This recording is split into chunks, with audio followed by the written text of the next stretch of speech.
show. But yeah, the community service is really good. It was a really good thing to be a part of. I told them I want to help more with them going forward in the future and try to get more people in and out of Chicago to like do more with their event. Yeah. Okay.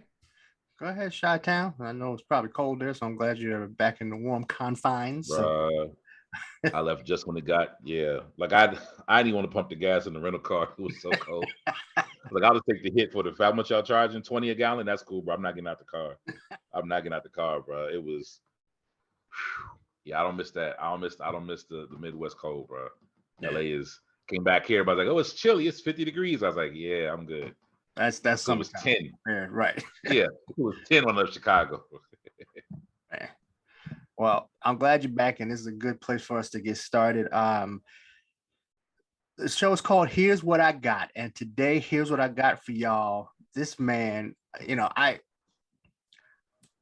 know this man, but like we were discussing before we got on, I want to know more about this man, and I want you guys to know more about him too. He is, and this is what I'll say just on the surface, and then we could dig more into who he is.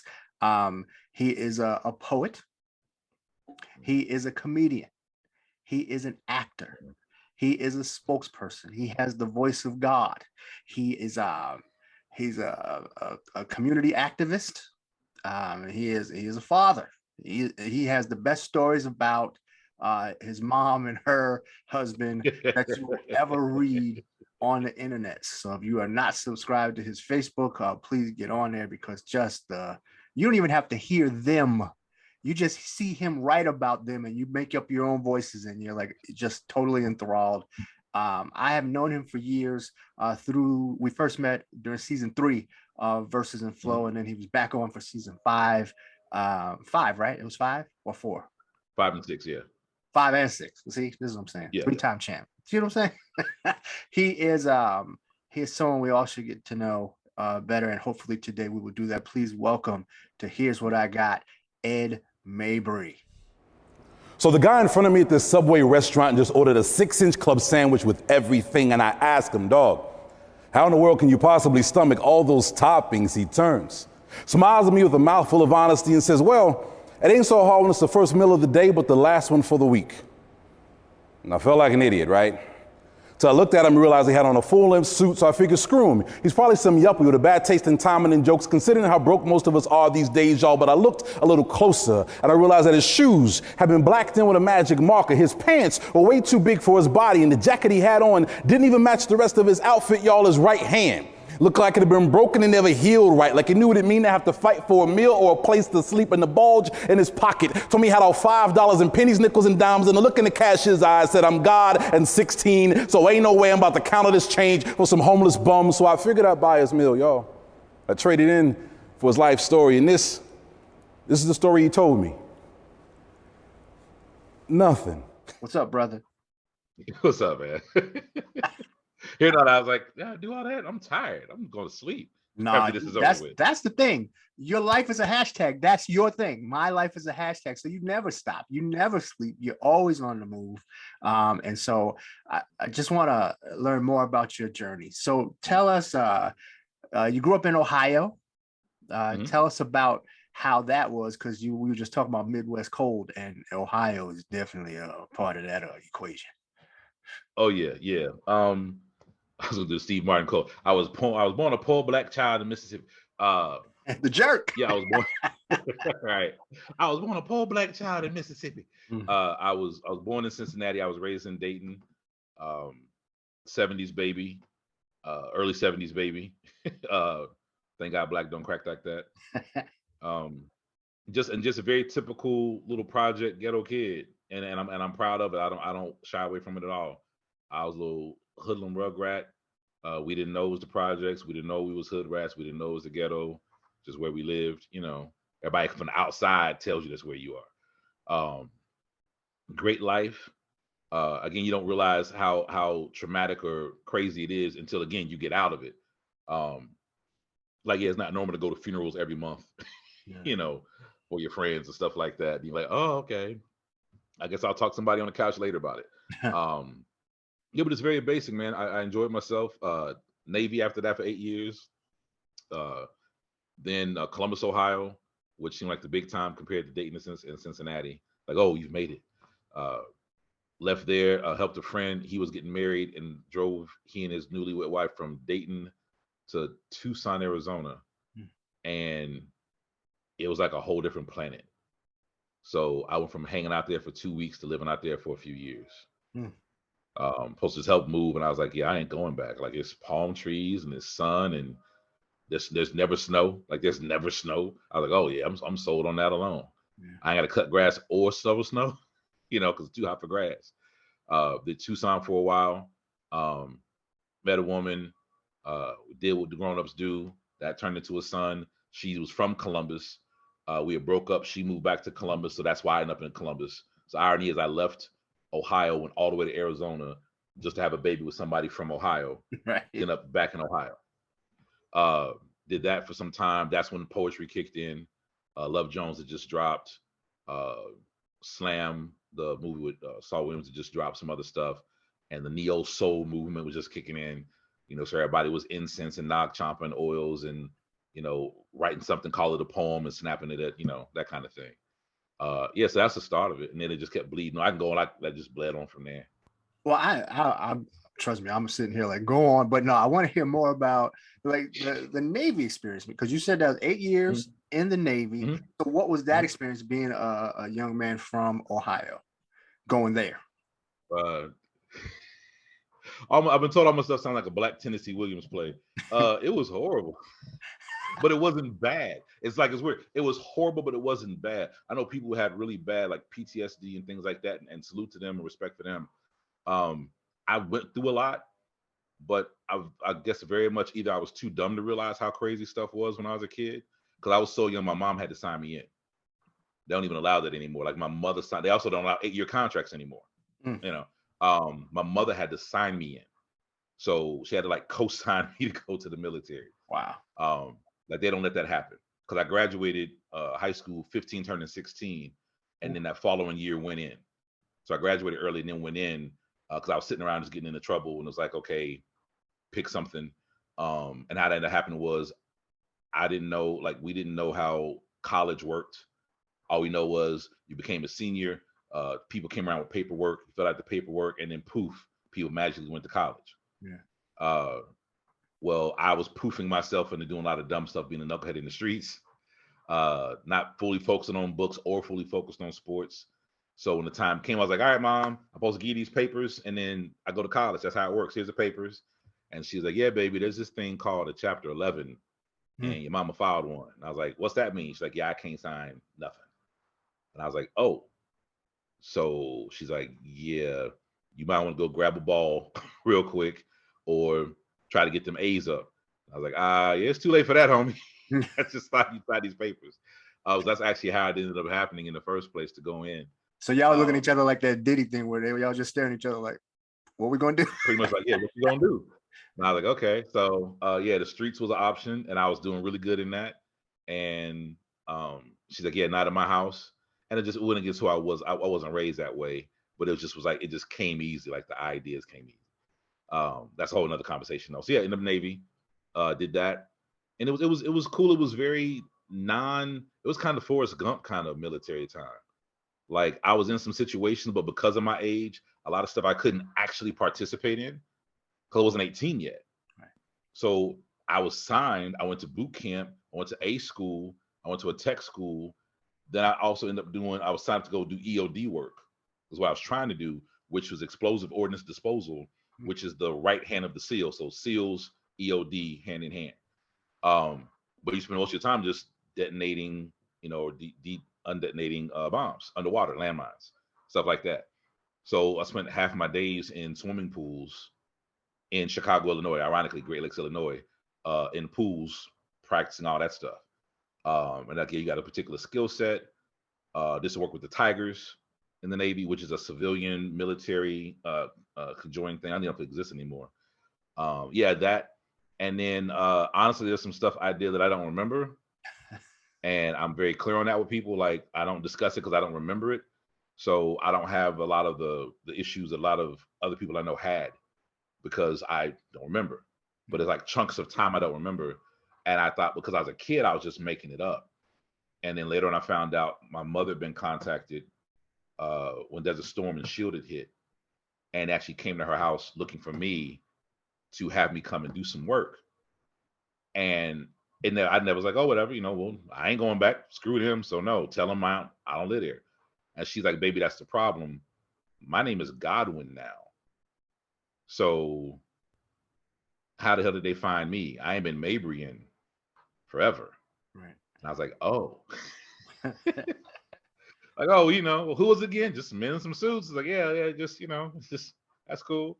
Yeah, and it got old, and a sister I know works with the vets department looking up stuff. It's like, yeah, like a lot of your stuff, your file is like, there's just chunks of it that are redacted and missing. And I was like, so it ain't like some Jason Bourne stuff, just whatever it was. I don't know what it was. So yeah, I spent a lot of my time eating Snickers and playing video games on aircraft carriers. I made mixtapes, bro. Like, I spent a huge chunk. I'm sorry, taxpayers that watch this later. I spent a huge chunk of your money making mixtapes for the other fellas to take home, and I sold them, made a ton of money. When I was in Tennessee for my A school, I was in the loan sharking business. What? I want them now to say it and be comfortable because I'm sure it's past like the limitation time, but I didn't drink or smoke. So all these cats, like they smoke all the time and they drink all the time, and they're dead broke within 24 hours of their paycheck. So a couple cats would come to me for money and be like, yeah, dog, cool, no problem. And then after like the fourth, fifth person comes to you, like, I don't know you, so you don't have to pay me extra for like loaning you money.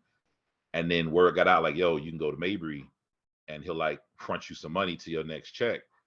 And by like the time like the 10th person comes to do it, I couldn't keep track of it. And that's one of my boys like, yo, can you just help me remember who these people are that owe me money? He's like, yeah, dog, I'll keep a list for you.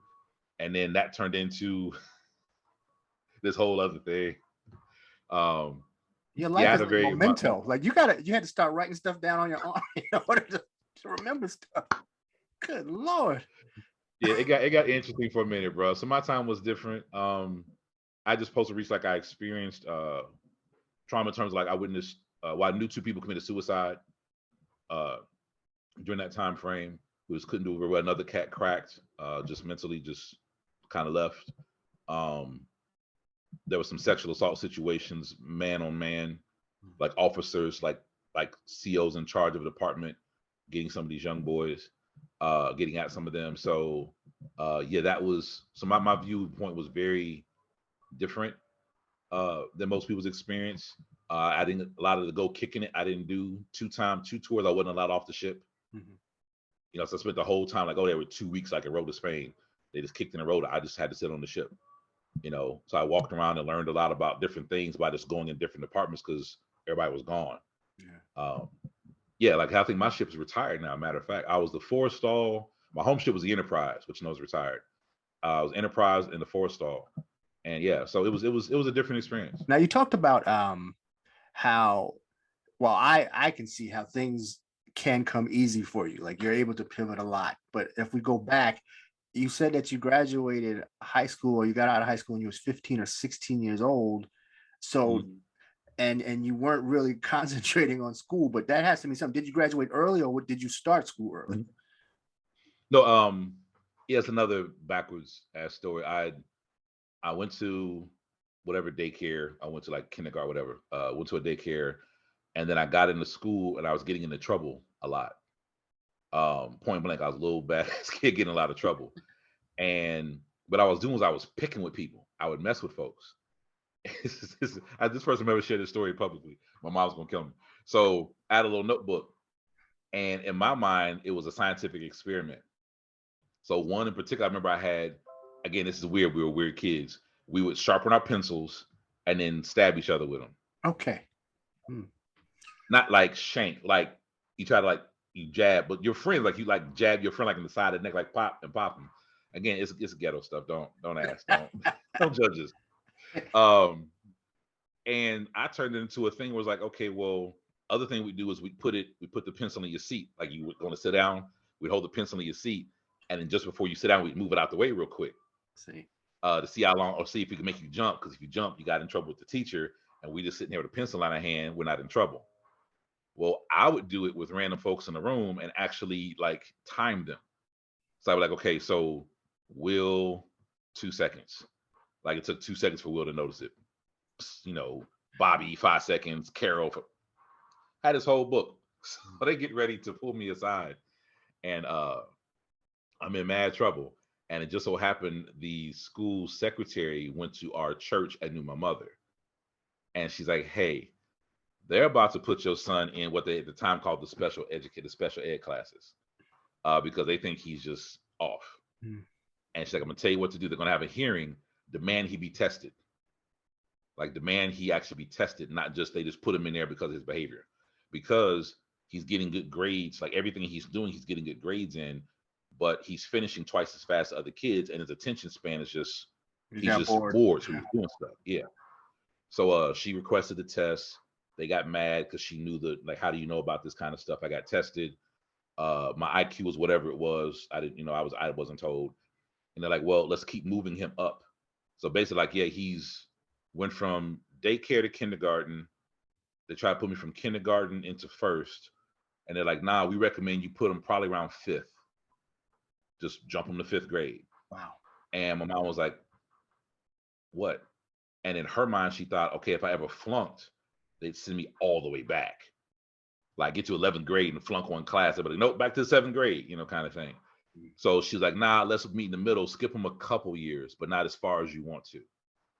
So I think that starts, it went from like kindergarten, 2 weeks in first grade, and then jumped right to like fourth, something like that, third or fourth. So that's where the early time frame came from. Okay. And yeah, and then that came from that. But then the messed up part about the grades was just, I don't think Dayton was necessarily any different than any other small town. Dayton, Ohio public school system was atrocious in the 70s and 80s. Most public school systems were atrocious. Some like New York, LA, Chicago, like bigger cities had bigger systems. So their curriculum was a little nicer, right? But it was still bad. So, you learn what you learn. I'd flunk, I would skip. My attitude was if I got an A on the test on Friday, I should pass the class. That was my philosophy in my little head. Right. So I wouldn't do work Monday through Thursday. I just wouldn't do it. Like I don't classwork, homework, yeah, whatever. I get there on Friday, I'd skim through, read it. Okay, I got it. Take the test, 98. Take the test, 100. Boom, boom, boom. Well, by the end of the semester, you've got all these F's and an A, which equals a D. Right. It's like, so yeah, you're playing this little stupid game. And then I got a little older, and still in school, this is probably like junior high, like 8th, 9th grade. And to me, it became a joke. Cause I was like, okay, I'm wasting time here. Crack just hit around that time frame. Like crack was just hitting, like spreading. And if you're grown enough to remember this, like when it hit. Like it went one day from cats selling a nickel bag to murders, right? Gang fights or one-on-one fist fights. When the fight's over, you both went your separate way. You didn't squabble every day, to finding bodies. And I was like, this is dumb. Like I could sell weed, I could do this, I could do that. Like school is stupid, And then I had this weird backwards mentality of militancy of, oh, I'm going to intentionally not do well Monday through Thursday, ace it on Friday to show you how stupid this is. The school system, of course, could care less. I had a couple of teachers, fortunately, towards the very end, like once I got like the 10th, 11th grade, they were like, look, this, like, you're right, but that means nothing. Like the system is not built to prove you right. Kindergarten through 12th grade, your job is just to memorize stuff. I had a teacher, your job is to memorize everything we tell you. Once you go to college, then you're given permission to use critical thinking and actually apply it. But K through 12, you're not here to learn, you're here to memorize. Memorize the rules. Now go decide who you want to be as a human being. Quit being so smart. Like you're smart, but you're too smart for your own good. So that's how I ended up like getting student of the year. My graduating year, I was student of the year and had to go to summer school to graduate simultaneously. Exactly. That was the irony of it. I was student of the year, but I had to go to summer school to graduate. So I didn't get my diploma until the fall, by which point everybody else is already heading to school. And my report cards and grade record just looks stupid, like, just C's, D's, or it's D's, F's, A's, right? So everybody's like, what the hell? Because of my size, being 6 foot, being 300 at the time, and the body fat percentage was lower at the time. So like Texas Tech, some other schools, like, yeah, bro, like, just come on, like, I was going to either a small offensive tackle, I was even gonna be like a fullback, running back at the time, and had a girlfriend. She was a year behind me. We dated for 3 years. Well, if you go to college, you're gonna leave me behind. So nah, baby, I'll wait for you 1 year. Yeah. Then halfway through her senior year, she's like, I think I want to date somebody else. And I'm like, what? Like, I could have been gone to school. What are you doing? Which is hilarious. The big ups to Marika Jones. If she ever sees this, I'm sure she will. She'll go on my social media. Are we naming names? We dropping them? Yeah, we dropping. But her last name is different. She got married. But yeah. So yeah. So that's how them going. Like, hey, ma, college needs that college thing. And she's like, yeah, you should have got them grades with that football, because mama can't. You read the post, like, that's mama can't love you. Yeah. So that was it. So that's how the age thing happened, was going through the process early, getting skipped early. I was actually supposed to went to some genius thing with MIT when I was a kid, but at the time, only one other black kid had done it. Had been like Ebony magazine, and my mother was like, no, you're not going. Because it had been spend the school year with this white family in Boston, and then spend summers I could come back home and be with my mom. And like, you tell a black mother in the hood in the 70s, we're going to take your kid away to someplace you've never been, to people you'll never meet, but you get to see your kid in the summertime, and I'm all she had. She's like, oh no, that's what, because she's just 20 years older than me. So she was at this point probably 27. Like, oh no, you ain't taking my kid, yeah. So life would have been like, I teased her something like, yeah, my life would have been great if you just let me go. But I made her feel guilty sometimes. I do that to her. So listen. So what I've gotten from all this is that you've always had a preponderance of genius, and I want you to put that in your back. A preponderance of genius is what I've gathered from the first half of this conversation. That's my new Tinder profile. Listen, you were able to get through school without really even trying, right? Street economics came easy to you. Like, you were so good at being a loan shark, you forgot who you loan money to, because you were just like, this is what I'm gonna do and this is how it works. But so let's pivot into how that helped you with spoken word, right? So that was the next phase of your life. You had the kid, you came back from Tucson, and now you're into spoken word. And do you remember the first time you got on stage and what happened? Oh God, yeah. The very short version, because I'm rambling, I apologize. Short version of that would be, I was dating, I can throw all kind of names out here. I was dating a sister named Imani. We'll keep the last name out.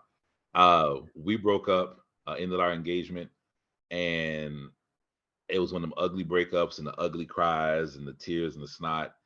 And I found out about the open mic, and I was like, oh, I'll go write a poem about it and get it off my chest. And I'm gonna make everybody feel as miserable as me. And then I'm never coming back here. That was the trade-off. I'm gonna show up, I'm gonna do this horrible poem. It's one of those, I hate you, I miss you, call me, kind of poems. Like, I never want to see you again, call me tomorrow. I'm gonna do this piece, and I'm never coming back in here because I'm going to embarrass myself. And I did it for 4 weeks.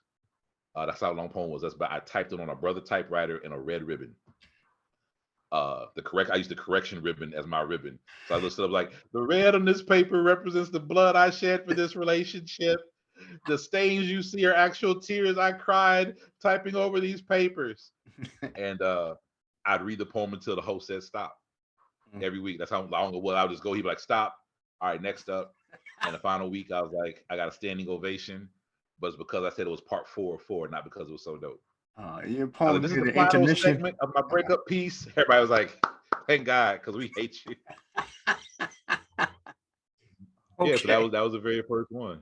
And you got standing ovations for that one. Well, for leaving, for ending it, wrapping that one up.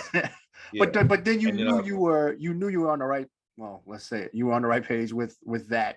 So, and I'm gonna mean this in 2 ways. when did you, because your voice is something that makes you stand out. Let's be real about that. So when did you find your voice, knowing that your voice was an instrument for you to use, and also your voice in the poetry community? Well, the voice, what's funny is I've always hated my voice, my speaking voice, my performing voice. Being a bass is overrated. For everybody out there listening, watching this, being a bass is overrated. Because at the age I was at, when I was young, because my voice didn't crack, it just dropped. I went from, Michael, like every kid, it's Michael Jackson, to Barry White in a week. And there was no cracking. When I was, hey, mom, when I was like, mom was good. She was just like, who's this grown man in my house? Just instantly. So all of a sudden, all the little girls I like don't like me because I sound like the uncle. All my friends' moms love me though. Whole different conversation. Tell that boy Ed to call the house again. Come on. Oh, dog. Okay, we can keep going, but I literally looked back and I didn't realize I was talking to a friend about trauma, and she's like, "You need to acknowledge some of the trauma in your life." And I was like, "It wasn't trauma." I literally remember sometimes calling, is Will at home? Oh, hold on. How you doing, baby? Da da da. And talk. After 15 minutes, yeah. So Will's not here now. Okay, but I've been talking to you for the past 15 minutes, ma'am. Yeah, Will's not here. I'll let him know that you called though. Okay. Click.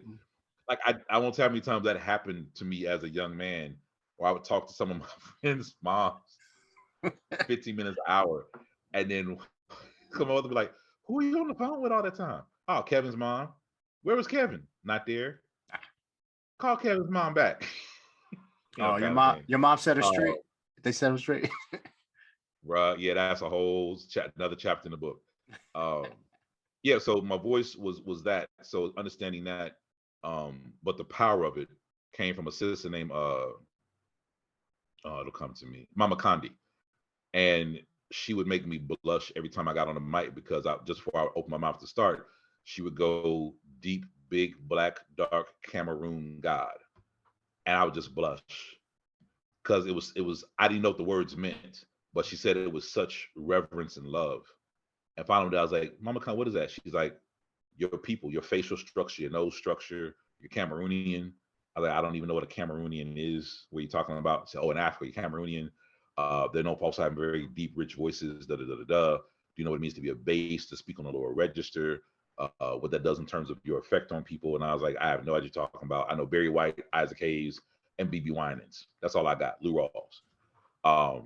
So she educated me on the power of like being a bass. Like, what does a voice mean? Discovering my voice, I did. It took some years, and then I realized I had gotten it, and I was very blessed. To I used to be mad for not going through a MFA proper program when a lot of my friends did.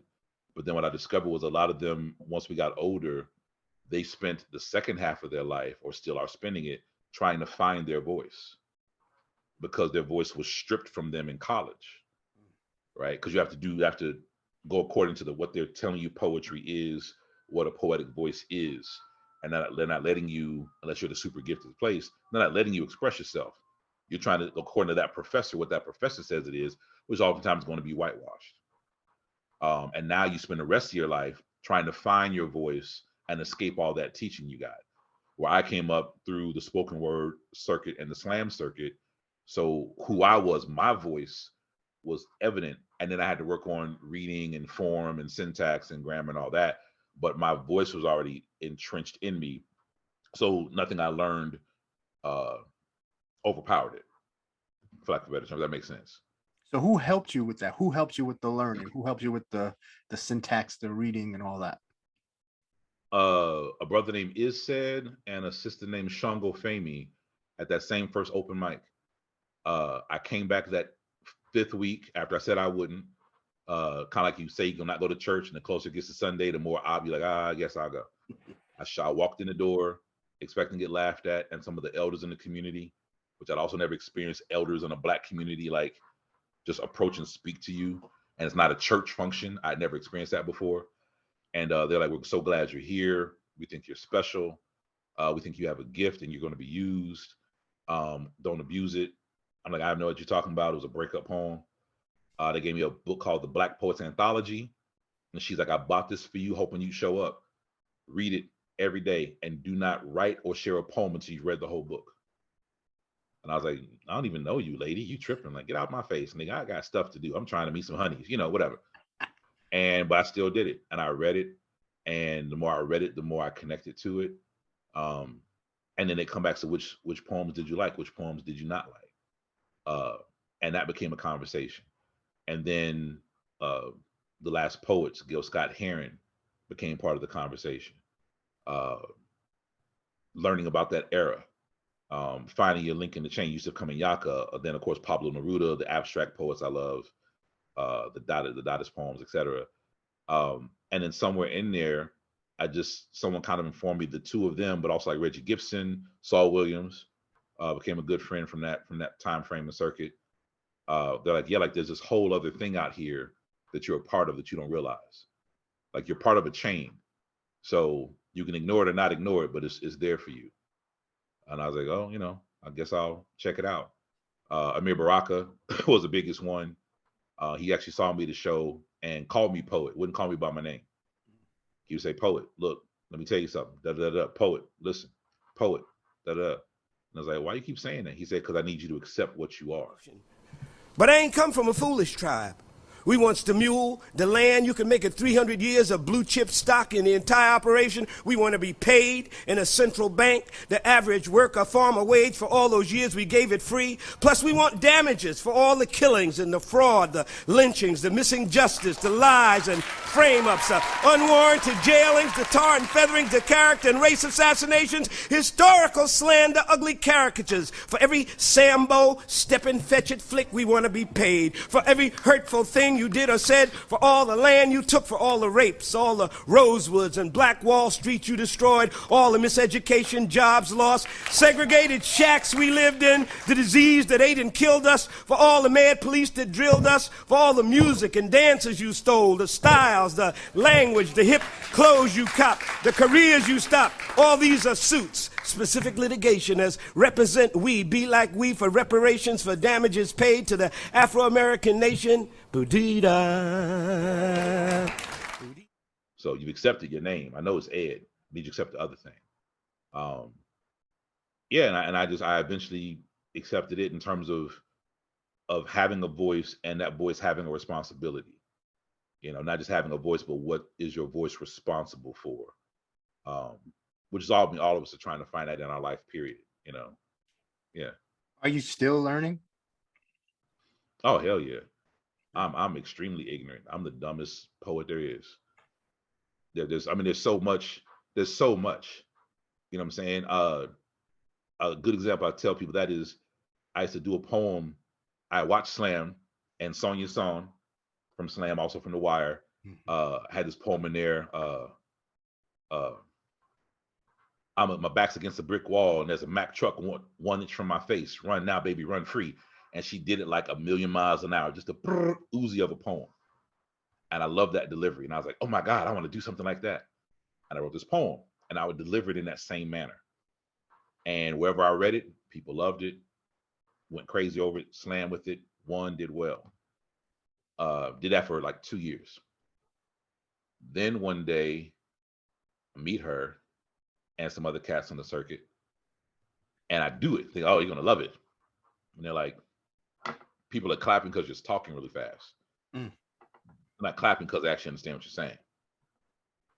Challenge is do the poem again, but make it take double the time. Time yourself and then double that and go that slow. And I did it.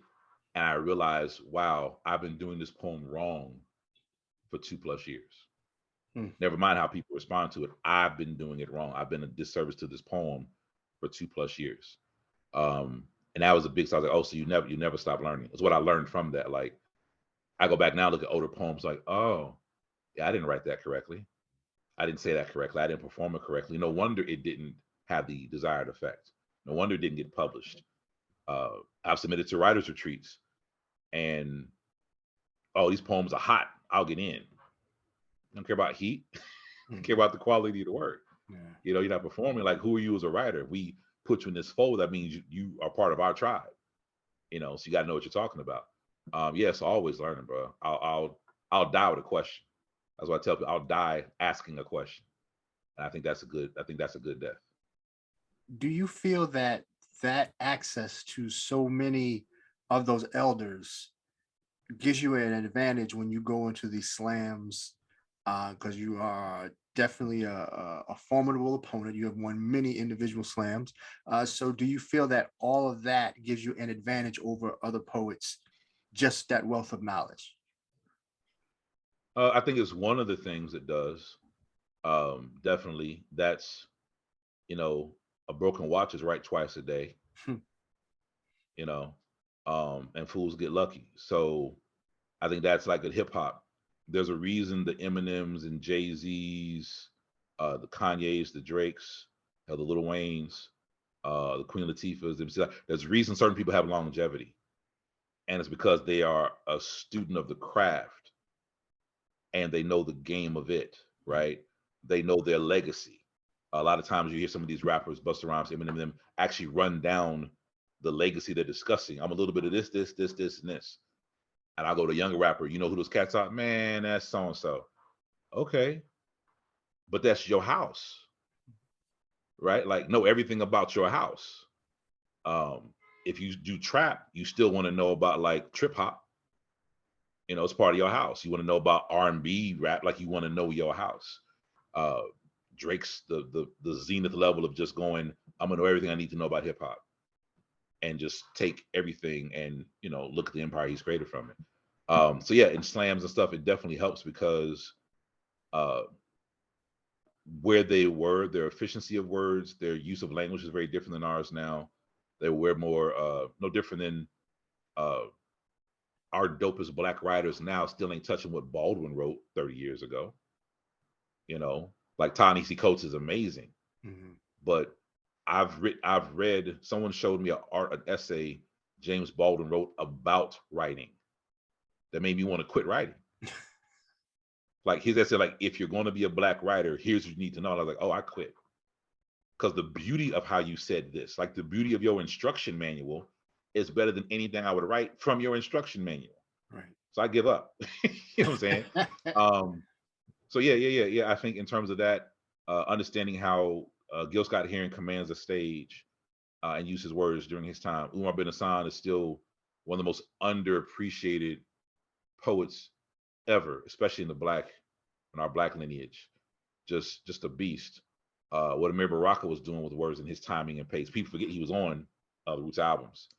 Ursula Rucker, of course, Jessica Care Moore. Yeah, so studying those cats, learning those cats, and also being blessed and spoiled enough to actually have access to them, some of them when they were still alive, and then some still now. Like my small press I own published Umar bin Hassan's first ever solo book of poetry. So having that access and like even just being able to read that manuscript every day while we went the editing and formatting process, I'm like, bro, you wrote stuff 30 years ago that I'm still not touching. So yeah, those kind of bits of word play and timing and pacing when you go into a slam situation to perform, oh, it helps tremendously. Yeah, because it's just being in touch with all those rhythms. But being educated in all those different parts of poetry, it allows you to express yourself differently. Like you talked about the longevity of all these rappers. They've had to change it up a little in order to stay relevant. I've seen you, even in just the seasons that we did the show, I've seen you come back with just different styles, right? So you're not afraid to take chances on stage. And what my question to you is, what fueled those chances? You almost did a ballet. Do you understand? Like, so what was it that, and maybe it goes back to when you were a kid, you got bored because you were just so fast with the learning and the doing that you had so much extra time to try new stuff. So what fueled those chances? Some good questions, bro. I need a publicist. Like, can I answer this one? Should I just move on, give him a signal? Okay, move on. One, I suffer from imposter syndrome. So that's always on my shoulder in those spaces. I don't know exactly how, but I'm sure it influences my writing and my choices. Two, at some point I got tired, at least in terms of slam. I got tired of, for anyone watching this, usually a score is 0 to 10. I got tired of 5 through 8. My attitude, I'm very much either you rock me or you don't. Either you rock with me or you don't. No wishy-washy. So like either I'm a 0, I started saying 0s or 10. I want 0s or 10s. I want whatever I do to be either like no or hell yes.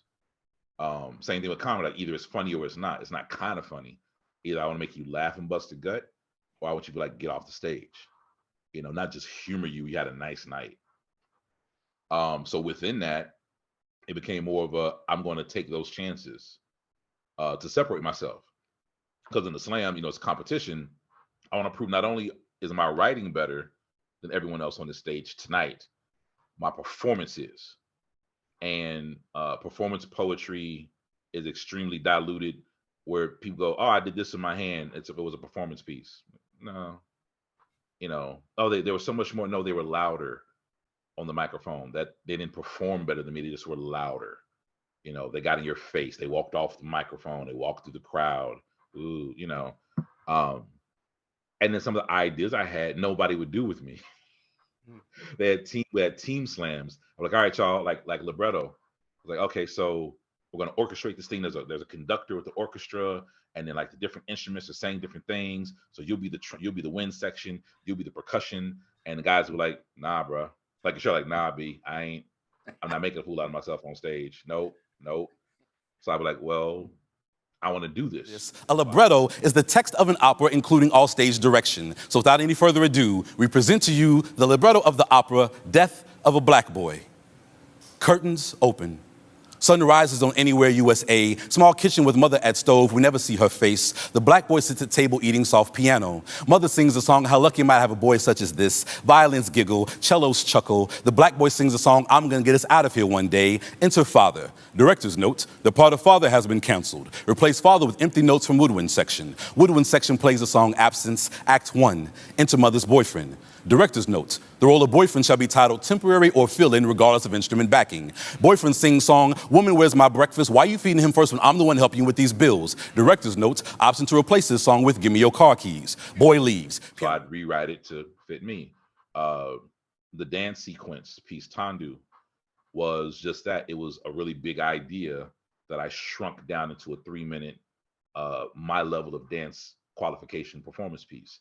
But in my head, when I would dream it, it was some Alvin Ailey type, you know, DC. There's 20 dancers and an orchestra and a DJ and an African percussion section and Fela's there, and it's this whole thing. And I go, that's cool. That's a lot of budget, you know.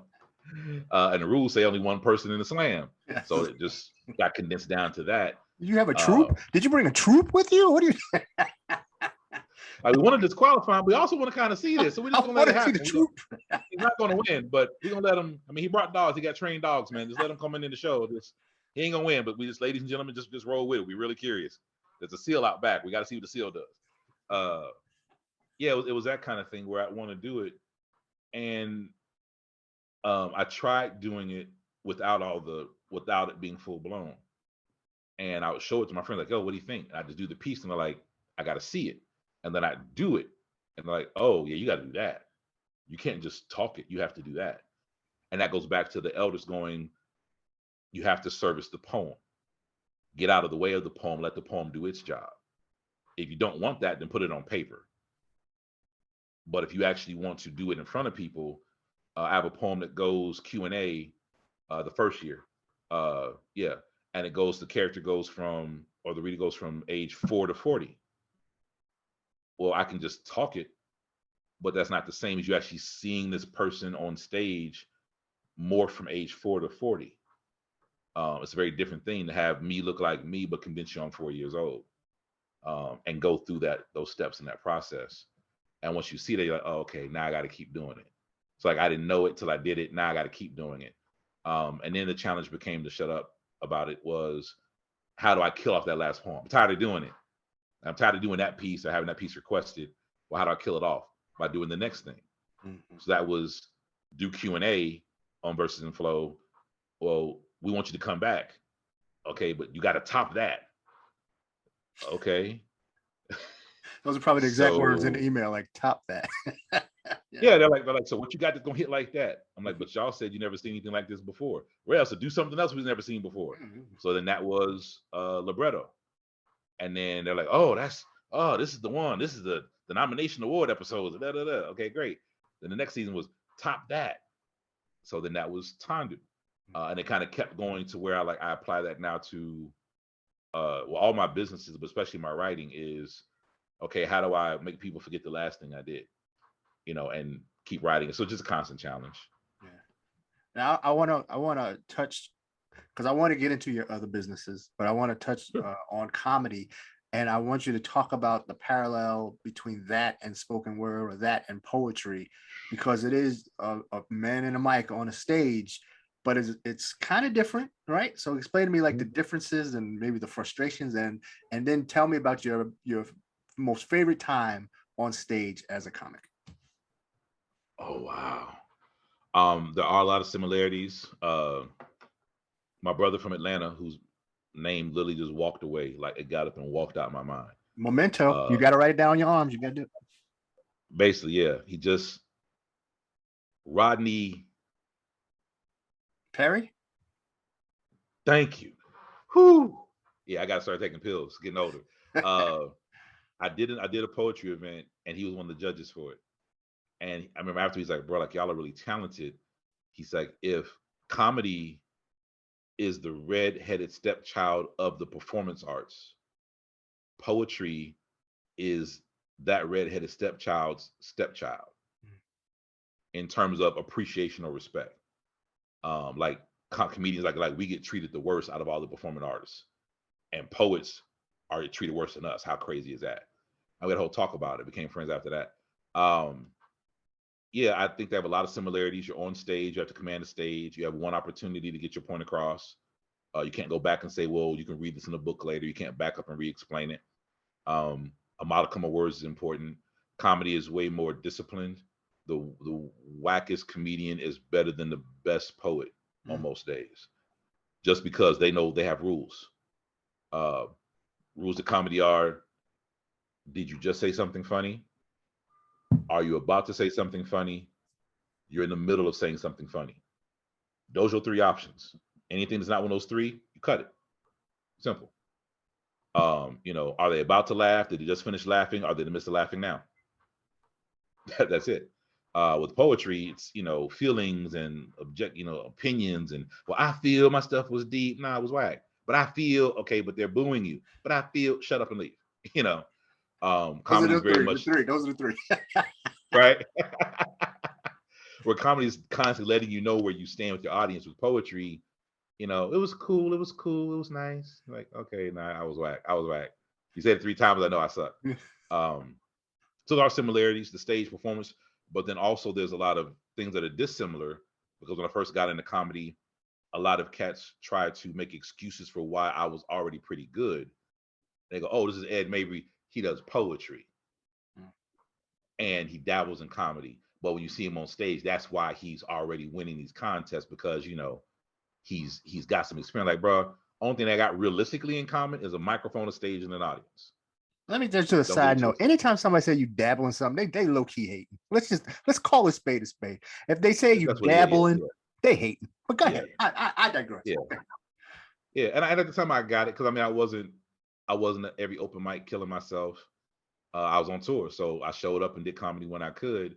But I was blessed to kind of push through in Charlotte, push through the ranks at that time pretty well. Had I stuck with it like full time, and it got to the point it was pick one or the other, and the money was just too low, which is crazy to say. It was like, okay, well, you can go every week. You've been over for 4 days a week, and you're gonna get $250. I'm like, a day? Okay, like no, total. Like, oh, yeah. See, the way my child support is set up, like, nah, I can't. You have to do that grind. It's like, anyway, no, it's those things are similar. The outliers are similar. But the minutia, the details, the writing, you have to be way more tactful in your writing and comedy, of course. I freestyle in slams and at open mics and at poetry shows. I would not get up on a stage on comedy and ever freestyle and disrespect the thing like that. You can riff, right? But you better have a foundation. You better have a foundation. Yeah, because it's the worst thing that can happen is you said something that was amazingly funny and you never do it again. Mm. You Now, know, now with let me poetry, I ask kinda you, let it because slide. you have a penchant for forgetting stuff. How, like with poetry and with comedy, how do you keep that fresh in your mind? You know what I mean? Oh, all right. Yeah, I write, like, all my pieces are written and I memorize them. With Okay. comedy, same thing. You write your piece. I used to go up and just have the outline of my bit and I would do the bit, but then I record them. Roy Wood got me on that, like, yeah, record, always record. He's like, record your joints every single time. I don't care if you hate your voice or not, record it, listen, because cats on his level and up, they are making decisions based upon a single word. You know, they're literally cutting a word out of a joke and then testing it out that night. You know, I took the out. Like, what? But yeah, I took out the. What'd you think? Like, yeah, I don't, sure. And you go back and listen, I'm like, oh, there is a difference, but I never would have thought of that, bro. You know, so comedy is way more disciplined than us poets. The most disciplined poet is a lazy comedian. You know, in terms of ratio wise. The biggest comedy moment.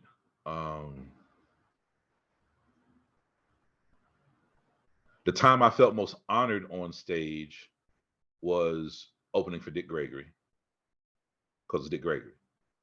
That was just, you know, the fact that he like came back and shouted me out. I was like, y'all can't tell me nothing the next 24 hours. You know, I'm good. I'm good. I'm good. He showed me much love. My biggest moment in comedy, I won some stuff, but that's competitive. My biggest moment was probably when D.L. Hughley offered me stage time. Because it was a very, I'm not going to go through the whole story, but the short version was we ended up being in the green room and talking, and I was the only person in the green room that was not part of his circle. But one of the cats that knew I was trying to grow, and he was like, just when they go in the room, get in the room, sit down in the back, shut up. I was like, bet. I sit in the back, just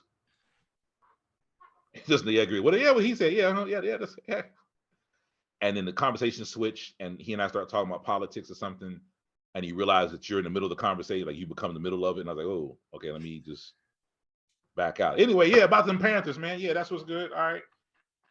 And he finally like turned to me. He's like, so why? What do you want? What are you in here for? I said, well, I just want to actually just thank you. Like, it was a great show. I thoroughly enjoyed myself. I'm a comedian here. You know, very young, comedian age wise. And he was like, you want some light? Like, no, sir, I don't smoke. I'm good. He's like, no, you want some light? Like, no, sir, I don't smoke. I'm good. We're both too grown for peer pressure. Right. And he was like you. And I look up, and his road manager is standing by the door, and he's like, I was like, sure, I guess I'll take it. And Lily turns, are we language restricted? No. Don't say nothing stupid. Go for it. Okay. He's like, motherfucker, you want it or not? And I was like, sure, yeah, I'll take it, Mr. Hughley. He said, all right then, see you tomorrow night. You know, 7:30, be here, dog. And I was like, okay. And I get up and walk out. And the manager at the time, Mike, who just passed away, actually, Mike Hall, great guy. He said, what happened? I said, he offered me some light, but I told him I don't smoke. Like, am I supposed to just take the cigar and smoke it, or accept some weed, or like how? Like, I'm not gonna sell out, dog. Like, that's not who I am. He's like, no, light means spotlight. I was like, what does that mean? I was just that new. I didn't know. Mm-hmm. He's like, it means you get to get up on the mic and perform. He's going to give up some of his time as a contracted headliner, and you get to use that time as an opening act. And I was like, oh, that's good. He's like, yeah, yeah, idiot. That's pretty good. Mm-hmm. He's like, so come here tomorrow and do it. His business manager walks me out, bro, make sure you're dressed right, blah, blah, blah. Come back. And next night I do it, did well, like that scary well. I was like, oh, like y'all are really I'm not gonna get through my whole set because y'all are like really enjoying this. And at the end of the night, I was like, bro, thank you so much. You know, it means to me. He's like, no, nigga, thank you. I'm like, no, really, thank you. He said, no, you understand? He said, I don't do that. I was like, what? He said, I woke up out of a dead sleep 5 o'clock this morning. And I said, what do you mean? He said, I literally woke up. He said he sat up dead up in the bed and was like, I don't know if he's funny. And called his wife like, I might have fucked up. Like, I didn't, because he didn't hear me do anything. He offered me the time, just, he said, yeah, just something about your spirit. Something said, he said, before I thought it was out of my mouth, like, I'll give you some time tomorrow. And I woke up like, I don't know if he's funny or not. Like, he could fuck up this whole show. You know, because like I'm giving him the stamp. He's coming up as, you know, hey, we got someone special deal, want y'all to check out. Here's Ed Mabrey. And I get up there like, hey, everybody, waka, waka, waka. You know, so we're laughing about that. He said, no, bro, so thank you. He said, because I don't do that. If I hear you, that's different. I never heard you. He said, but now, yeah, so rest of the weekend, he said, you know, I come back in a year, see you in a year. And in a year I came back and I did one spotlight for him. And I was like, bro, like this is the highlight of my whole thing. I'll never forget this. And I'll say this to answer your question. Highest one, he said, yes, you will. And I was like, no, bro, like I'm telling you, this means a lot to me, bro. Like I'm fighting tears. I'll never forget this moment. He goes, yes, you will. If you are who I think you are, and if you actually pursue this, this will not be the biggest moment of your career. At some point, you're going to forget this. You'll see me and remember it, or somebody will ask you about it in the interview. He's like, but if in a year from now, this is still your biggest moment, then you're not who I thought you are. He's like, so nah, you'll forget this. So you can thank me, but nah, this ain't the end for you. And I was like, oh, you know, it's like a little light bulb, just little like, oh, okay, I get it now. Yeah. Yes, that'll be my biggest Dick Gregory, because of what that meant legacy wise. Hanging out with Charlie Murphy. I drove him around Charlotte and we bunked Marvin Gaye, and he sat in my backseat smoking weed. When he came into Charlotte for town, he would request me to work his table and just live. Like after that, he would just want to go cruising and talk man to man. And he would sit in the backseat, smoke weed, and sing Marvin Gaye at the top of his lungs. You know, so it wasn't even the stage. It was like that moment, like him texting me not too long before he passed away. You know, asking like, bro, I'm not gonna make the next trip. And I was, you know, it's all good, bro. You doing good? Hey, man, I'm maintaining. And then I found out and was like, oh, damn. Like, so like those texts still in my phone. Like that's still sitting in my phone. Yeah. Yeah. Let's talk about the other stuff you're doing. You have a small printing press. How did that start? As a vanity press, and I didn't like the idea of a vanity press. I wanted to protect all my stuff to pass it on to my son. So I want to take everything I have, copyright it, trademark it, all that good stuff you're supposed to do as a writer. So you create your own little foundation, and then when you pass away, you pass it on. You know, not saying I'd be the next Langston Hughes and be reference material in libraries, but I didn't want whoever showed up to my funeral just claiming the shit later. Yeah. Whoever comes to clean out the house, you know, finding all these poems and being like, they're mine now. Because too many of us as Black people, that's what happens. A lot of Black artists, their attorneys own their stuff because they never set up a will, you know, or just got straight out stolen. Whoever showed up to the house and grabbed stuff, that's who it was. Your dumbass grabbed a painting, that's on you. I grabbed all the movies that granddad wrote. You know, so now those are my movies, you know what I'm saying? So it started as that. And I didn't feel comfortable once I found out that's called a vanity press. Like, I don't like that term. So I want to start offering that same thing to authors and artists that I respect their work. Hey, I dig your stuff. Is it protected? No. Well, then based upon copyright and trademark, all this stuff, 75 years after you die, blah, blah, blah. So all like, here's a version of your book that's protected. So the first couple authors I did, the deal was, I just want my costs back. No money. When you want more books, I get you more books at cost and you go sell them. Period. I don't even sell your stuff. It's just so you know it has a home. You always know, as long as I'm alive, it has a home. As long as you're alive, it has a home. And then 75 years after you die, it's still protected. So that gives you enough time to do your paperwork to pass it on in perpetuity to whoever. Right. So that's where it started. And to protect other Black works, because you know some Black works become public domain.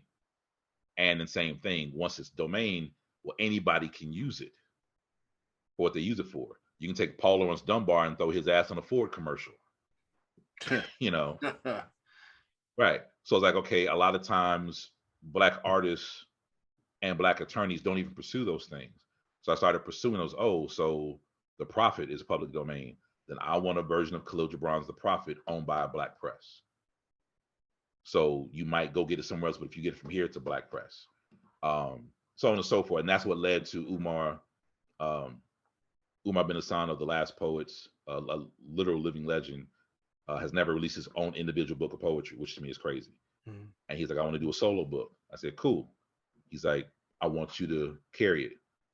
And I now, who reached out to who? Who reached out to who for that? I talked to him. I told him I had the press. And he was like, congratulations. That was it. But I know he handles his business. Like, he went through years and years of legal battles to make sure that he owns the name of The Last Poets. At one point in time, it was owned by a lawyer. Mm. And they had to sue and fight. And he put up the money and fought to own it. So now his family owns it. His kids and grandkids help his social media. So like, it's a family thing now, which is dope. But he hit me up. He said, yeah, man, I'm thinking about doing a book. But it's not The Last Poets. It's just going to be just my solo work. I said, okay. So I don't know how people are going to receive it. I'm like, yo, Umar bin Hassan, The Last Poets, bro. Like, are you kidding? He's, well, let's just see how it plays out. I said, what do you want? He said, you want to do it? I'll rock with you. I was like, you sure? Like, you can go, like, I'm positive you can go to publishing houses, introduce yourself. They're going to take, he said, no, let's go with you. Like, done, bro. Say no more. Yeah. It was an honor. It was an honor formatting, editing it. It's called From the Inside Out. Just incredible. I mean, it's 30 years of his work. Not all his work, but 30 years of a representative of his work. From The Niggas Are Scared of Revolution all the way up to The Corner with Common, Grammy nominated stuff. Like, yeah, just amazing work. Just to make a living. We overstated, we underrated, we educated. The Corner was our time when time stood still in gators and snakeskins and yellow and pink and powder blue profiles glorifying the Corner was our magic, our music, our politics. Fires raised as tribal dances and war cries broke out on different corners. Power to the people, Black power, Black is beautiful. The Corner was our Rock of Gibraltar, our Stonehenge, our Taj Mahal, our monument, our testimonial to freedom, to peace, and to love down on the Corner. So that's how the press got started, and that's what it is now. So I, as time permits, at least once or twice a year, I handpick someone to go, yo, I would like to talk to you about like securing your work in this embodiment. I'm going to do a singer next year, and I'm going to do at least one rapper next year is my plan, to pick one rapper and say, let's do what you want to with your songwriting, but let's drop a songbook of your stuff and have it where it's saved and protected. Because a lot of rappers worry about their masters, but not necessarily the actual written work. They worry about the lyrics in terms of reproduction for songs, right? Yeah, so that's where it came from. That's a simple thing.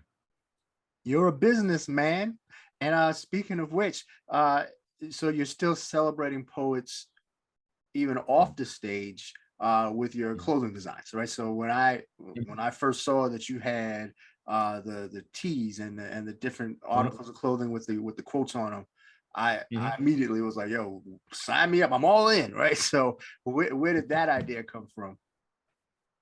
Those, because you're probably gonna ask about the other two, so I can kind of condense it down to save time. When I was young, I wanted to own a hotel.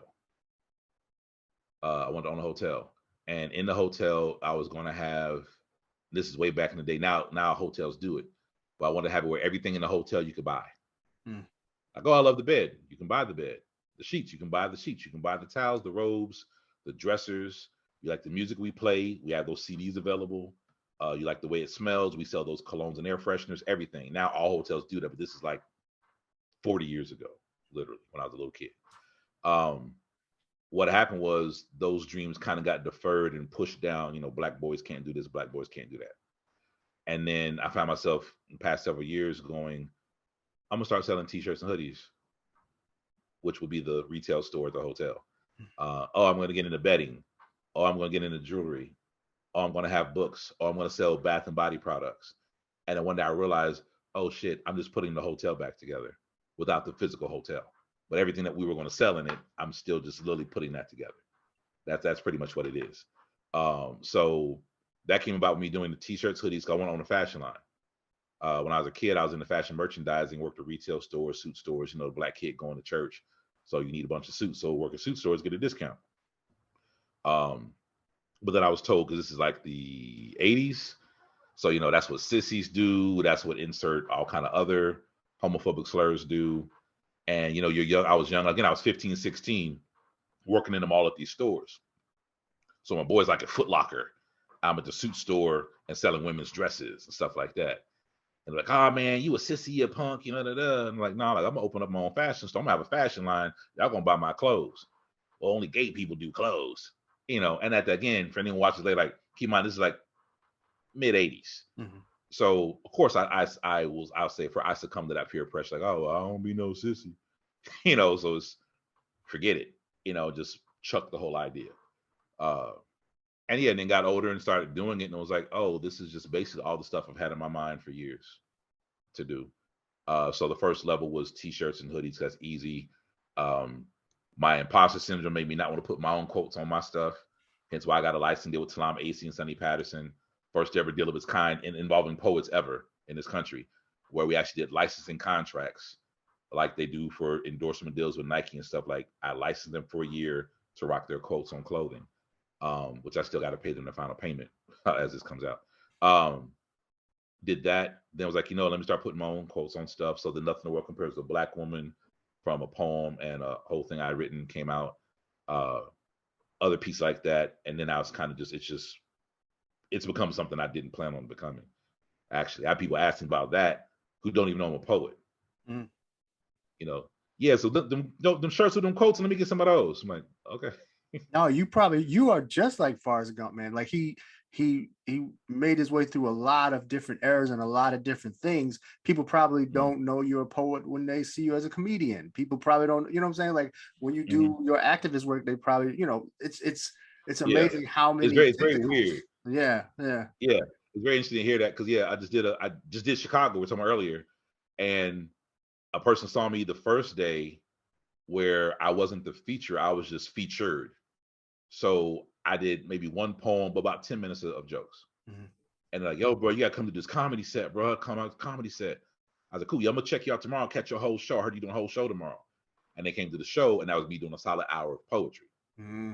And they're like, so you're going to do jokes at the show, right? Yeah, well, you just did poetry tonight. Well, that's what I do. That's pays the bills. Oh, okay. I was a bit confused. And then someone shows up. Did you bring your soap? You're like, okay. And that's all they knew. Like, and now I'm in the fashion, like doing women's clothes now, doing women's dresses and formal wear and stuff now. Now, is that a licensing deal too? Is that a licensing deal too? No, that's all me. Okay. Only thing was licensed were the quotes. Okay. Now I've moved into, I'm actually designing things myself with art that already exists and then creating it, but also taking art myself, actually like painting things myself and then turning those paintings into fabrics. And then I have a cut and sew here in LA and another cut and sew outside of the country that are both ethically sound. And then they just cut and sew according to my specifications. So kind of like Mark Echo was back in the day. Mm-hmm. You had Echo, the hip hop gear. You had Mark Echo cut and sew. I'm now moving into the cut and sew phase. So I have the cut and sew phase for women, and I'm working towards getting cut and sew for men. So for Christmas, I'm doing cufflinks and custom ties for men. And then start moving into dress shirts, jeans, and then hopefully by next fall, I'll have women's formal wear and suits and business clothes. So yeah, it's a whole vision. It's a whole vision, which I won't say what the vision is here just because people steal. But it's a whole thing. It's an entire line. So it's t-shirts and hoodies was level 1. The printed items for women was level 2. And the level 3 is actually things I'll design. Big ups to Virgil Abloh, who just passed away, of course, as well, because that was like, oh, like it's funny in terms of the cyclical nature of things. Me just getting into it, and the brothers unfortunately has exited out after a hard battle with cancer. Yeah, that's what it is. Yeah, and you talked about cut and sew, SEW, but I've actually witnessed you online cutting soap. So I don't want people to think that you just got some soap from somewhere and reselling it. No, the man is actually making soap and cutting it in order to sell. So he makes his own products. So it's a joy to watch you evolve. It's a joy to watch you pivot. It's a joy to watch you on the road. You always have a good word for everyone. I fly, you fly, we fly. That's love, bro. Again, like I said before, it's a joy to watch those. Like when you talked about with your poetry how you have to make it live, that's how we see those conversations with your mom online, because you just reading it, we could already see it living, and that's a special talent that not everybody has. So I just want to give you all the bouquets that you deserve, because I know you're not done. I know you're still doing your thing, but it's a joy to watch you work. It's a joy to watch you to rock. So I can sit here all day and talk to you, man. We went over an hour, and that's fine because you deserve it. But before we go, we have this thing at the end of the show. It's called Here's What We Got. So I have 3. Here's what we got. Right. So I do 3, and then you give an answer. Right. So here's what I got. How does your mother show that she's proud of you? Yeah, he's trying to do therapy. I don't think she's ever proud of me. How's mother show she's proud of me? Oh, damn. By telling me that she told someone else about something I did. You know, you remember so and so? No, Miss Carol. No, you remember Rudy when you was 4? Yeah, his grandma. Yeah. Well, their mailman. I saw him at the grocery store, and I showed him a picture of you and told him all about this thing you did and how you was on TV and you met Denzel. So it's always that. It's never good job. It'll be I saw someone and told them of a thing you did. Yes, that's how she does it. All right. Here's what I got. How do you defeat imposter syndrome? Keep showing up. Keep showing up and claim every space you walk in, not only as your space, but a space that you deserve to be in, or you wouldn't be there in the first place. Okay. Here's what I got. The last one. What is your message for the world? Oh, God. I'm going to steal a line from Clive Barker's book. Yeah, I am you and you are love, and that's what makes the world go round. I say you can that and Lena Horne's it's not the load that breaks you down, it's how you carry it. I think those 2 things, if you figure out what the first one means and you allow the second one to be true, I think you can have an amazing life. Okay. Well, ladies and gentlemen, I think personally, me, Dawson, feels like we're gonna have to steal from Verses and Flow and have you on for another season or another episode in the future, because we're not done yet. I feel like we still just scratched the surface of everything that you've done. I've got so many questions about the Navy. I had a great joke earlier when you were talking about, there might be a SEAL in the back, and I was like, is it a Navy SEAL? But I didn't say it because you was flowing. I said it. You was flowing with your, because I didn't want to get in. I didn't want to trip up, get on top. So what I said was nothing, and that was better. But ladies and gentlemen, please show your love and respect and give this man everything he deserves. Ed Mabrey. I'm sorry, that was me. I was still thinking about the Navy SEALs. Ed Mabrey, thank you for joining us. And here's what I got, man. It's been an absolute pleasure. Thank you, brother. Please keep supporting this brother. He's one of the most amazing human beings I know. He's resilient. If I end up having a life half as good as his, it'll be a great life. Thank you, man. And we're gonna hang out. We're gonna hang out this year. We're gonna do it. Oh, done. All right. All right, family. Oh, just in time for the sirens. Look at that. LA.